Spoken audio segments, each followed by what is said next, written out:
Quality Control and Improvement, Module 6, Lecture 6, Process Reliability.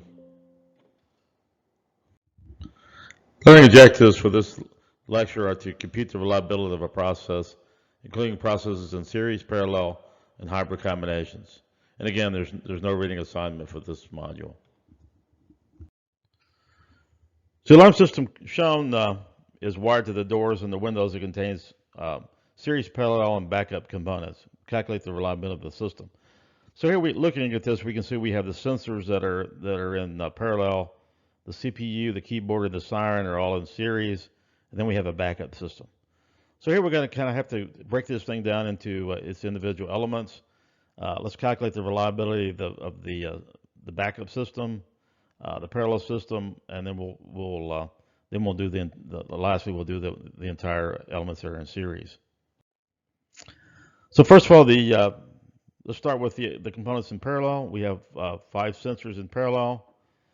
So our formula here for the parallel elements, each of the R's is exactly the same. So R1 is 0.99, and that's R2 and R3 and R4 and R5 are all 0.99. So you get 1 minus 0.99 raised to the 5th because you have 1, 2, 3, 4, 5 of these. So this is approximately 1. It's 0.99999. We'll just round this off to 1 for the sensors. So for the backup system, we apply the formula from the previous lecture. The reliability is equal to R1 plus the backup times R1 minus R1. So here the power source, that's our R1, and then our backup is 0.88. So we calculate this, we get 0.99 for the reliability of the power source and the battery. So here the overall reliability of the system is easy to calculate. We simply multiply the individual reliabilities. So what we've done, we've taken the power source and the battery and we've replaced it by one element. That's our power here. We calculated. We've taken the 5 sensors and we replaced those by 1 element. That was 1.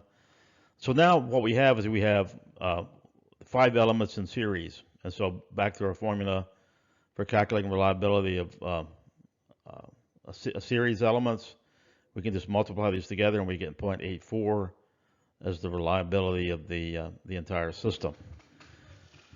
So having completed this lecture, that's the end of this module. In fact, this is the last module of the sequence. I've really enjoyed teaching the course in quality control and improvement. I hope you've learned something. I know you have, and I've enjoyed having you all in class, and I look forward to seeing you in future courses.